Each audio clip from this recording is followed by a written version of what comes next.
Let me tell you something about navigating white spaces and how crazy sometimes white people can be and how they don't even catch on to their own bullshit, but then when you catch them on their bullshit, they kind of like weird about the whole thing. So I had a dinner party at my house, and a friend of mine invited this girl, right? So she was like half, I want to say half Mexican, half white. You know, born in America on the near the border.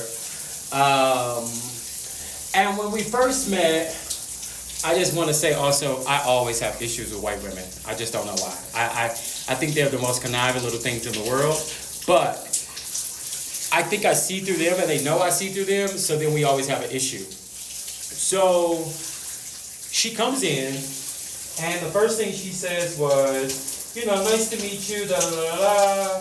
She comes in with a white guy, and my thing is this: the treatment that I get as a black person, I give the same treatment to white people. So, being that I'm in Mexico, if for some reason if I mess up and don't nobody want to help me or something like that, which they do most of the time, and they say you need to speak Spanish.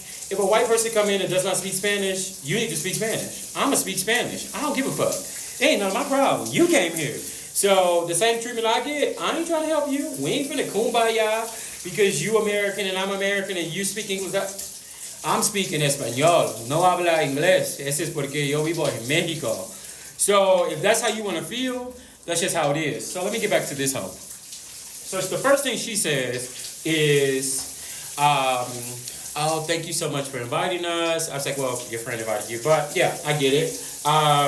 This is my boyfriend. And then she was already drunk. You can tell she was already drunk. So she had said something like,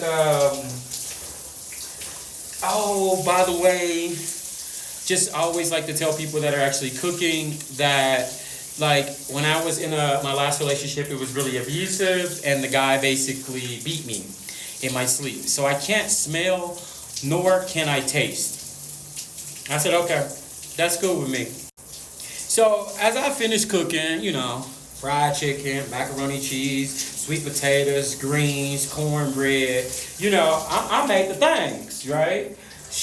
We sit down at the table, you know, everybody says how delicious it looks and this and that. She begins to eat and then looks at me and says like, this tastes so good.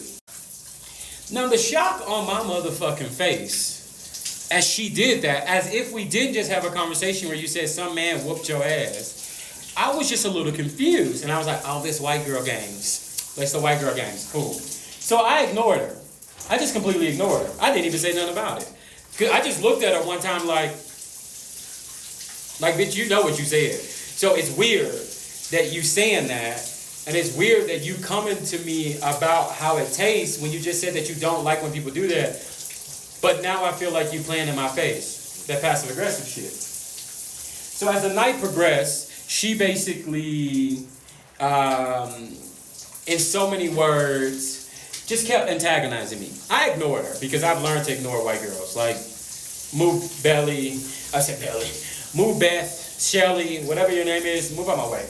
So then she said something smart when it was time to clean up, and it was basically like, oh yeah, I know you don't clean.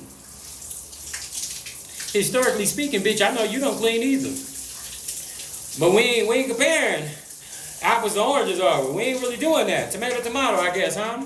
So after that, I kind of ignored it again, and then I just kind of expressed it to the group in Spanish, like, this bitch ain't allowed back at my house. That's just it. Don't bring her back to my house. Don't invite her back to my house. I don't want to see her ever again.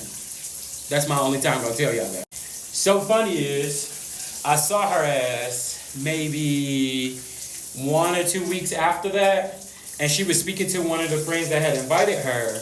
And when I tell you, I walked clean past her ass and didn't say nothing. And they was like, you ain't gonna speak? I don't like that bitch. And I kept it real.